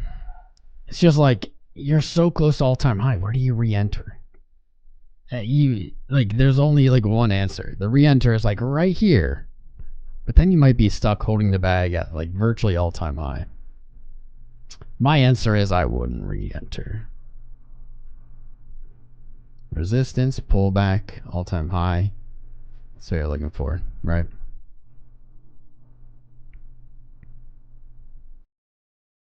Well, that's SUI. I'll look at SUI. Will Bitcoin pump from here? I'm hoping so, man.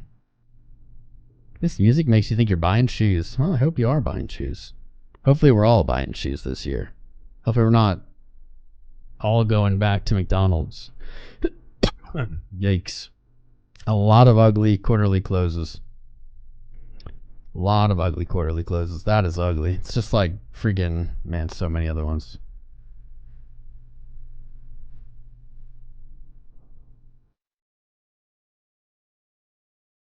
Right below previous support. SCI, do or die. Just like, shit, get off the pot, bro.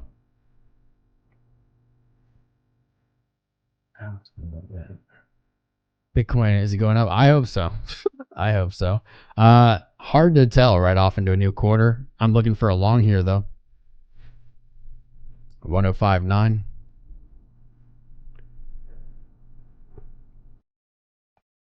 Do I own 𝐂𝐽? I have some 𝐂𝐽, yeah. Not a ton. I'll pull render back up. We did look at render. Render. Someone was saying, I think it was you, 𝐂𝐡, that it got listed on Coinbase. I don't know. It looks all right. It looks all right. I wouldn't personally really be interested in it. There's like some things I like here. I like this. Finding support here at like 250. I do think a trade or an entry at like $2 or 250 or 150 would be better. I'm not convinced the bottom's in here, but that is a nice nice support. If you go out to the month, you'll see it. Nice and juicy. Not only is it May, June resistance on the month from 23, it is your 618 retracement. I just don't like 1, 2, 3 months testing this level, but it's a pretty juicy chart. Run your alts real quick. No analysis. Got delisted. Oh, the other way around, Jordan. Rip. Rip. I really don't like it then. Arrow virtual. Let's see. We had some good trades there. That does not look good. That looks kind of ass now. You might call this a flag. I think that's a little hopium-y. Could be a flag.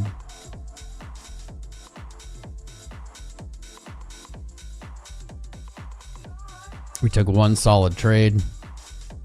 Still looking for $1. I mean, I wouldn't... I don't like coming back to support so many times. Let's take a look at Arrow's quarter, though. How'd the quarter close?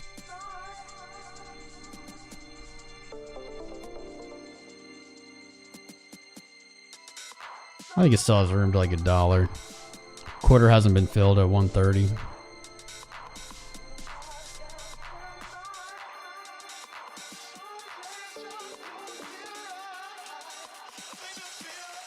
$61.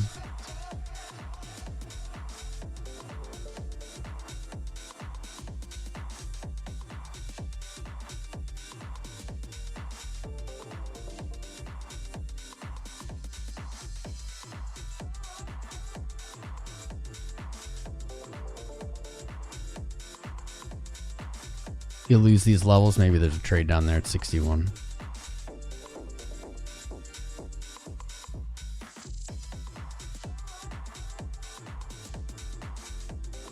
I don't hate it. Check reserves. I should do myself a favor and buy 10K in 𝐂𝐽.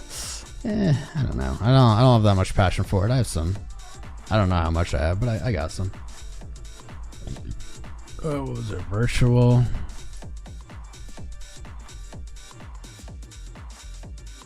Is Bad Fox out? Charts look bloody. Yeah, they do. Virtual looks kind of assy, doesn't it? A lot of altcoins look assy.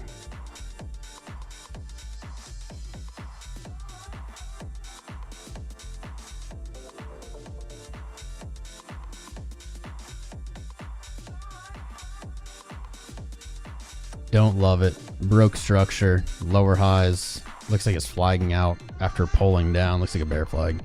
The only thing it has going for it, I'll say, is this rounded top. You often see break market structure and then rally. That's like all I got for it, though.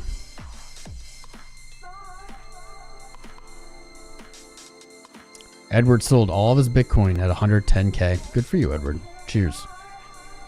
What's up, Henry James? How you doing, man? No one wants to hold a bag of syrup, bro. I hate sticky stuff. I don't want to hold... I want to hold any syrup. Thoughts on dog, SPX? Okay.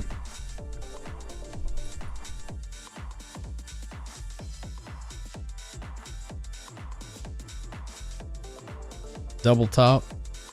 Coming off the grill, double top. Holding a higher low here.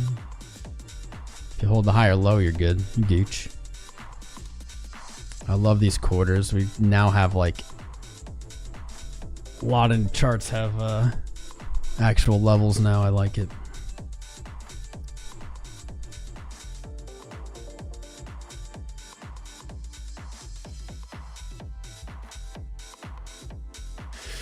SPX definitely in some danger here after potentially double topping here on the month.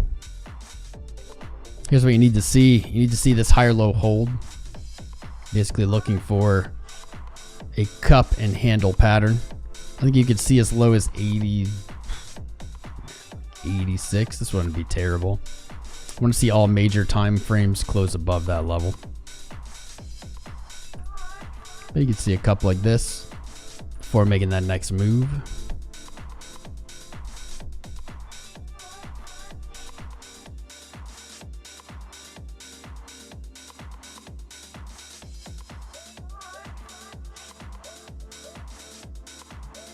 Looks like you're going to get a shot at $1 again.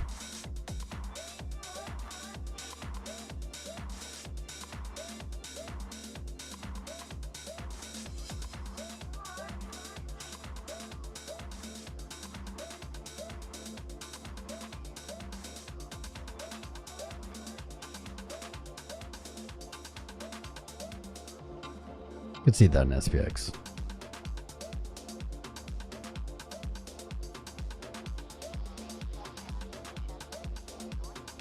Did I take profit 110? No, I didn't sell. I said someone else said that. Have I sold a sat yet? Yes. I've sold some sats. Not a crazy amount. I don't think the rally's over. I don't think the bull market's over. I don't think 111, 110 is the top. But you know me, brother. Even if I don't like take any profit, who cares? It's just another trip around the sun for me. On Griffin, what is that? Tom Rocks, happy Canada Day. Is it Canada Day? Happy Canada Day to all the Canadians. What's up, Kyle? Mono, SEI. We did look at SEI. Where is SEI?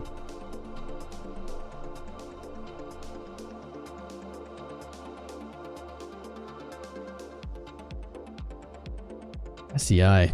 It's a really shitty quarterly close, but this could be good. You know, actually, I say Sharknado. I said I didn't take profits on Bitcoin. True, but I did take profits on Ethereum, like hardcore. Zach, can I ask what indicators you're using? You're seeing some new ones? Got RSI here. Typically, I'll use RSI. I like Market Cipher B. Market Cipher link in the video description below. I use moving averages. I use 𝐂𝐴𝐺 Cloud, Bollinger Bands. Yeah, I use all kinds of stuff. Just depends on how I'm feeling. When's he speaking? Rise already done. With ENA. Based fart coin. Is that different than regular fart coin? Still goes to 4.4 million. Yeah, I mean, there you go. You know what I mean? You're an OG like me, bro. You know. You know, people like Edward are very happy that they sold all their Bitcoin at 110K, and I'm happy for them. I have no interest in getting out of my Bitcoin at 100K. Maybe if it was 2021, I'd be a little bit more into it, but like, nah, dude. I sell some here and there, but I'm always stacking, so net, I probably have more Bitcoin than I started the year with. Take a peek at Farcoin. I can smell a peek. Can squeak a peek. Squeak a peek. Farcoin finally hit its big old support level.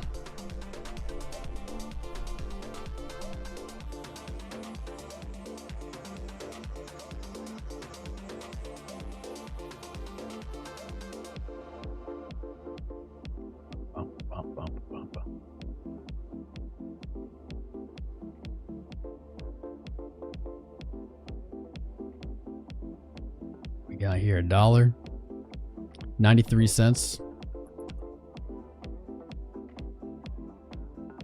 93 cents. Dude, so many charts. There's so many charts. If you're looking for a brain dead trade and not financial advice. Wow. Did I just lose connection? What's going on, TradingView? Okay.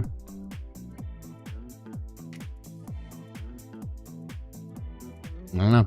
We didn't lose connection. TradingView is just not working.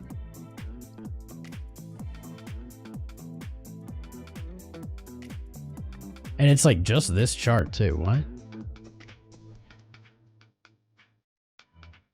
I guess the world doesn't want us to look at the fart coin. But we can still see here, even though it's not loading. 93 cents or just under $1. So many charts is what I was saying. Brain dead trades are open this quarter. So many charts right here. Got the same quarterly setup. You have an order block of support below you. Just look for that high. You can look for that low. Can plan trades around both. There we go. If you're bullish on fart coin, I don't know. Maybe you're looking for 93. 30, 2.5 to 1. That could be done. I feel like that gets stopped though.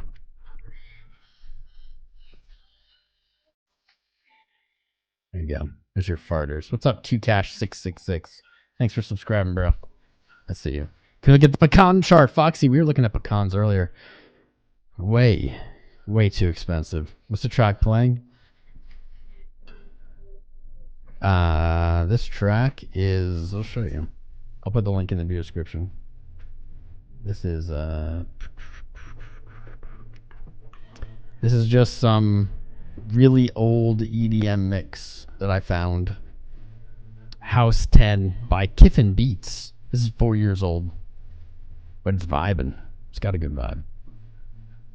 Oh no, Bitcoin, no, please bounce. Banging tunes, my friend. What up? Soldier alts of March last year. Nice. No, it's interesting, Amp Night.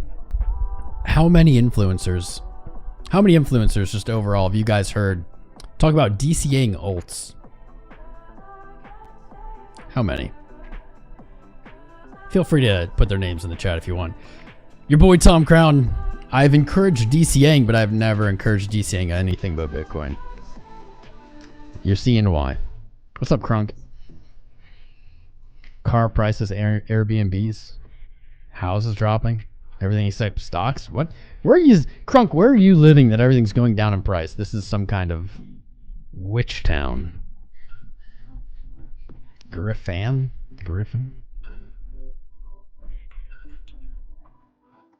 What kind of magic sorcery? Griffin?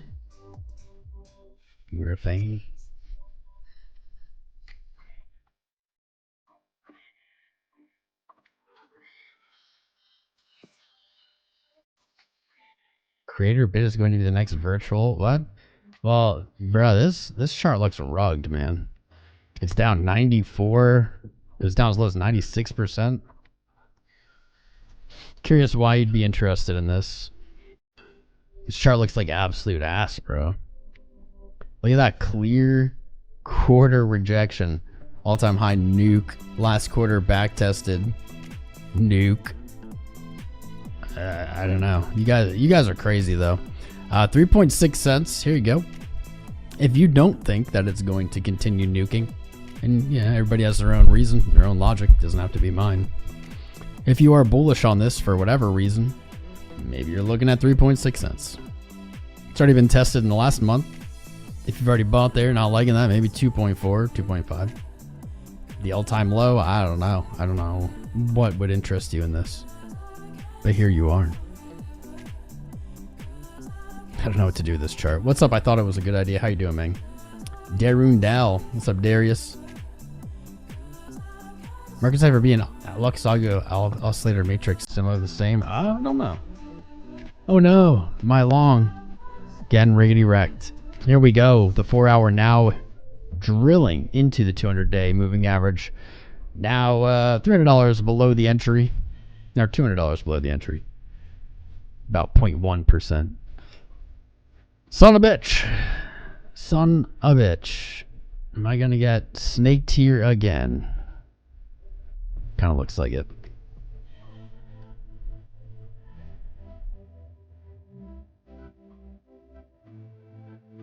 Yep, notifications. Man, this is why we can't have nice things.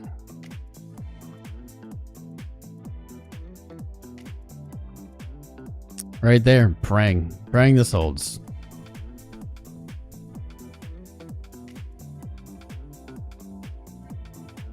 We're going to zero, says Based Bailey. Not very base to you. Griffin has been the top performer in the DeFi sector. The DeFi sector must be down bad, bro. This is the top performer in the DeFi sector? What? 94% down from its all-time high, and you're saying it is the top performer in the DeFi sector. What is going on with the DeFi sector, brother? We're taking hits, bro. Can I link the playlist? Yeah, dude. I did just a minute ago, but I'll do it again. Bitcoin correlated with S&P downtrend? Let's see. Correlation is a little bit low. It is picking up here on the sell-off. Correlation on the lower end. On the daily, looking much more correlated. Yeah, seeing correlation improve here. Yeah, very uncorrelated. May into most of June. Early June, mid-June. Correlation picked up again. Second week of June. Pretty correlated right now.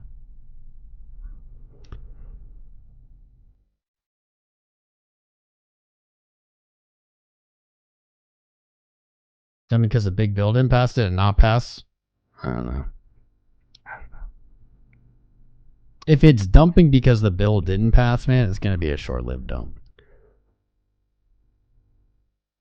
Tom, why am I not shorting Bitcoin? Huh? I don't know, man. Why are you shorting Bitcoin? I mean, Bitcoin is not even 6% from all-time high.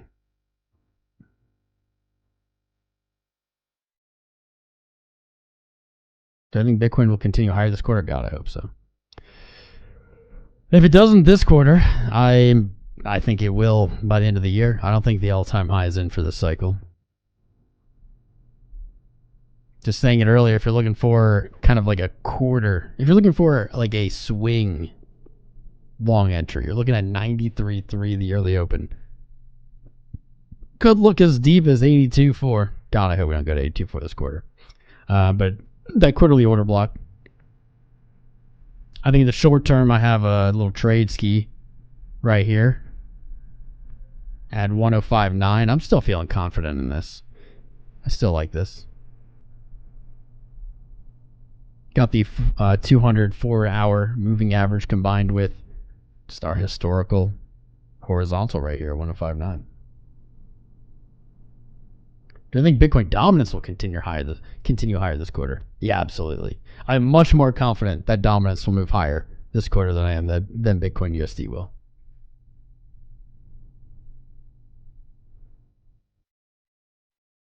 You saw Florida and Texas housing market. Car prices dropping in South Cali. Interesting. Sorry for being late. You're never late, bro.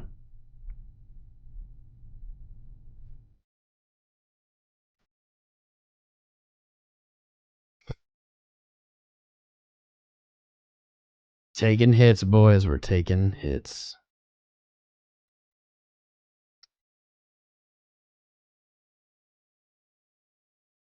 George wrecked it too many times.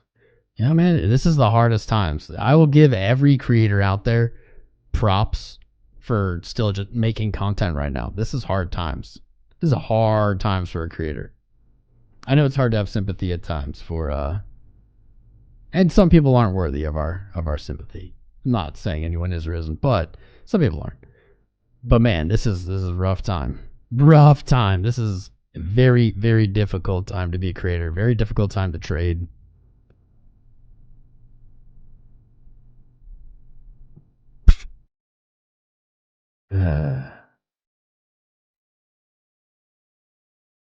Anybody have Algorand? Mirror.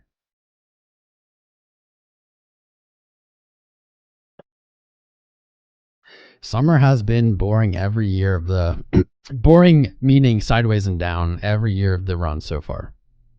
Will that happen again 3 in a row? Probably. I'm banking on no though. Staying hopeful. Summer's always slow. Why? We don't know. It just is.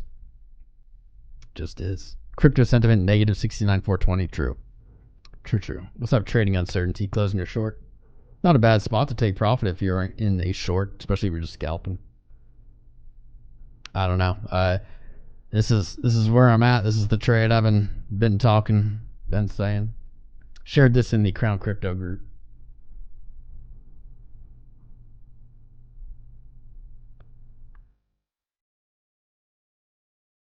It has not been easy to get positions, man. Didn't everyone sell in May and go away? Yeah, I mean, probably, right? What happened if they sold in May and run away? They could have sold at all-time high. Son of a bitch. Son of a bitch. September. I think we have more all-time highs coming. This month, I wish. Yeah, that might be a little hopium. I think by the end of this year, Bitcoin will trade higher than May, than 112K.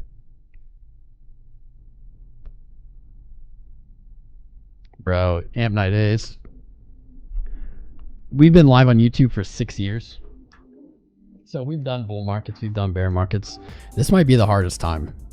Like, we are at like bear market low sentiments. Yet we are at bull market highs, literally. And even just that combination is like very grating. It's very impactful. I don't know. It hurts. I mean, you guys feel it. You guys know what I'm talking about. Like, it is brutal. It's brutal. My mental health is shit. I'm sure a lot of creators are. I think I'm doing actually better than most of them, to be honest. But like, it hurts, man. It's like your body is like, we should feel good, we should be celebrating, and then it's like, no dopamine. It's weird. It's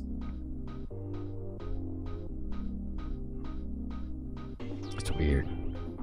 So I will give a shout out just to any crypto creators who are still out there for their communities. I'll give that to them. Even doesn't matter who. I'll give them props for that, because they easily could just go away and come back in fairer weather, right? They don't have to be there.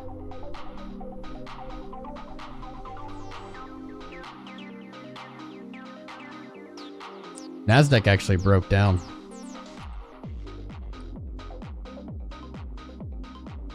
Red in the markets today. Rip 𝐂𝐚, yeah. 𝐂𝐚 hasn't gone so well.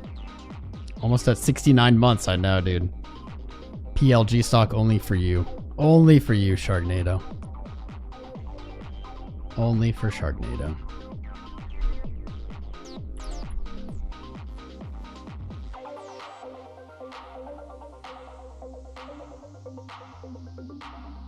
I love how you go to stocks, you type in PLG, and there's like 3 of them.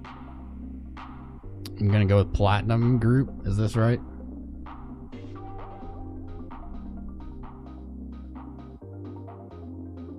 Yeah, luckily I've been largely maxi. I mean, you know, we've always been right. I'll say it. We've always been right. It is weird.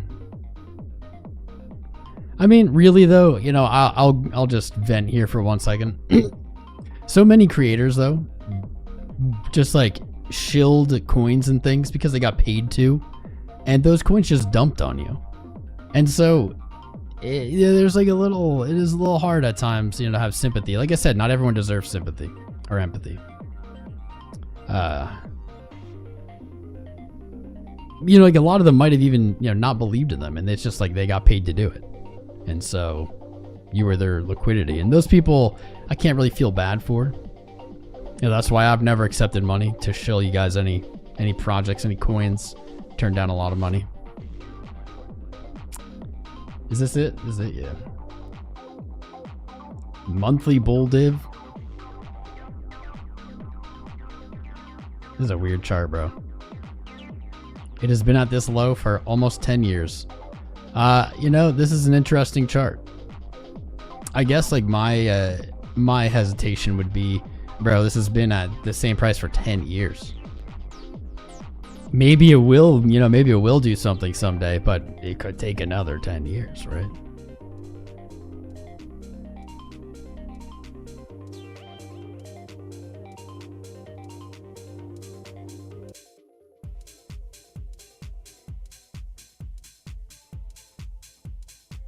If I were going to look to trade this, I mean, you'd have to be so patient. I would look for $1. I'd look for $1. Look for $1, put my stop underneath 83 cents and pray for, what, $3?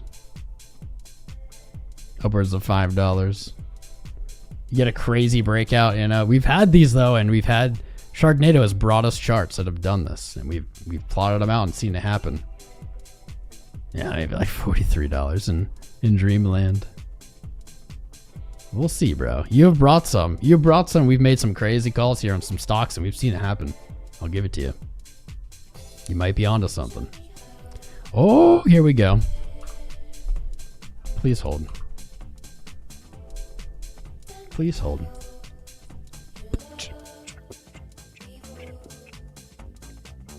Let's go. Back to entry. We are back to entry. Do I have a trade open from 106? Let me see. Now I got this trade open from 98.7. Still sitting pretty there.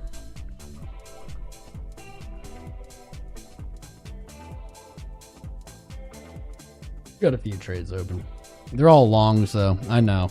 I'm kind of like trolled at myself because I have all these longs open and I haven't been closing them at highs. I should have just like closed one of them at highs, right? Then look to reopen. And if I didn't get to reopen, that's okay because I have other ones open. This one's not too big. Here's a coin margin one. Like a $18-ish thousand coin margin trade. Entry's not as good.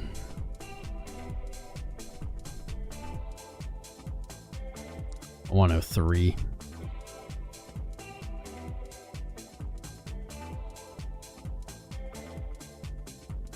Trading on Femex and BYDFI, by the way, our partners. Anybody can trade there. No restrictions.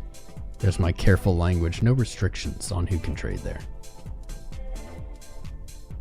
I should just take one here, but F it. I already have too many. I already have so many longs open. It would just feel stupid, and that would be like my highest. Like it'd be like opened the highest out of all of them. AVAX still perform well? I don't know, man. AVAX has not performed well, I don't think, in quite some time. BCH, we literally were looking at this. Bitcoin Cash actually doing rather well here. I am definitely skeptical of looking for a long at this point because here you go. You know, we were looking for a long down here at $300. We got stopped out, but we're looking for a long down here. Now I'd be looking for a short.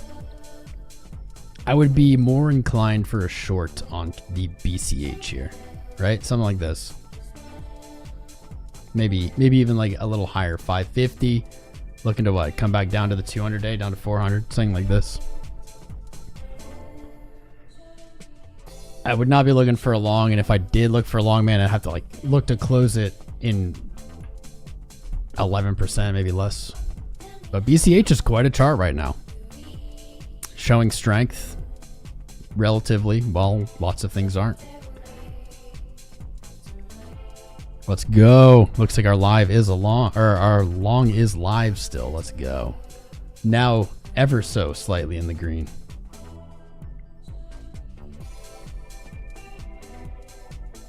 You short your Bitcoin, BCH, but not Bitcoin? Bro, I mean, just statistically, this makes more sense to short. BCH has never gone back to its all-time high. This isn't even its all-time high. It's done nothing but lower highs. Of course. Of course I would short that over the corn. The corn, which has been the best performing asset in crypto. What indicators do I use, Joseph? I use a lot of indicators, man. I use a lot. I have a playlist on this channel, a free trading course right there in the chat. You can check out, and I highlight a bunch of them. 𝐂𝐡. 𝐂𝐡 hyperliquid 𝐂𝐡. It's actually holding its trend pretty well.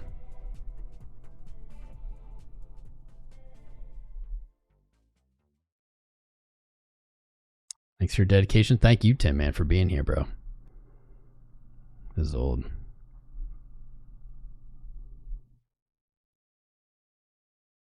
Dim break structure. Okay.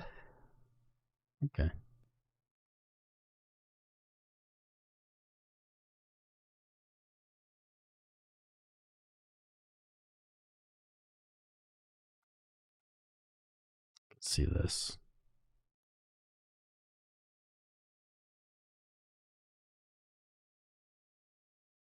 $35. Oh, the mix is over.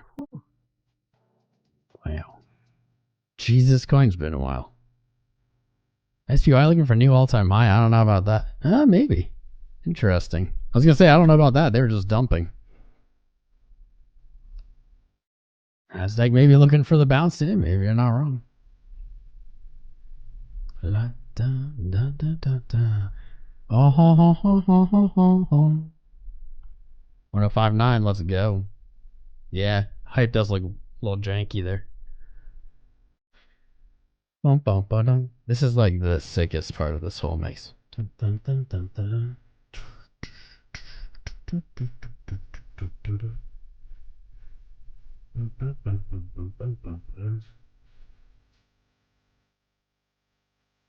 We do hell no. Let that body go. Yeah, we've been live 2 hours. All right. All right. All right. All right. People asking for this link, man, more than they're like even liking this, enjoying the stream. Yeah, this is just a mix I found on YouTube. Kiffin Beats. It's a 4-year-old mix, but it's bumping. I'll give it to him. Here's the direct link in the chat. Oh no! Oh no! I didn't mean to close that. I accidentally hit X on it.